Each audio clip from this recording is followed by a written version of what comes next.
Well, today we got some site prep going on. We're trying to create a spot to replace the trees that we harvested here about a year ago. It was a red pine plantation that was approximately 60 years old, final rotation. It was all mature trees, and the decision was to come in and harvest it. So we harvested it, and now we're trying to make it set up to plant trees or get another forest back. So what we're doing is we're brachy-scarification.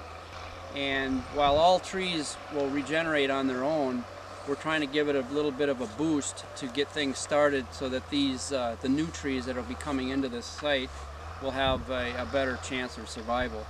And the piece of equipment we have working out here now is called a brachy-scarifier. It's a piece of mechanical equipment that what it does is it scrapes through the top 2 to 3 inches of duff layer and gets down to mineral soil, so we have a good place to put the roots in for the trees that we'll be planting here.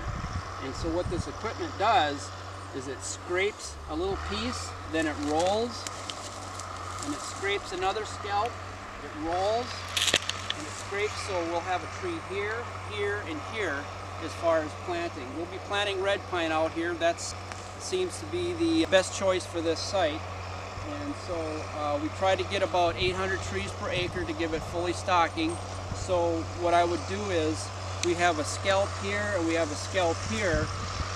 He's going to put in about 800 to 900 scalps per acre, and that's just based on the spacing of the machine that he's using.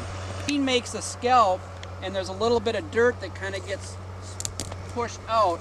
There won't be any trees planted in here. As a matter of fact, if they did that, they dry out. They need to be planted with as close as possible to the scalp.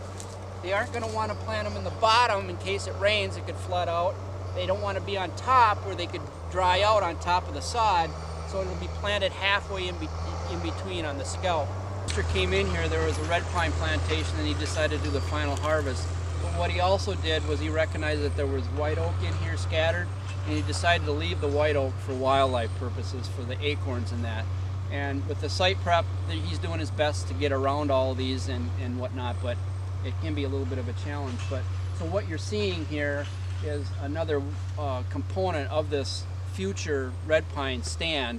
It's already going to have white oak in here mixed in for mass production for wildlife. So while it doesn't look as clean as some people might like to see it, this will be a good variety and diversity on this site. The trees have been ordered. We already know we're going to get about 850 trees per acre, so we ordered the red pine from our local nursery, and we'll have a crew plant those late April of next year. So from the time that a site gets harvested to the time it gets planted is almost 2 years. So that's the delay in the process. And then after that, we do regeneration surveys every single year to see how it's going. And because we have a deer problem in this particular area, we'll be bud capping every fall for at least 3 to 5 years.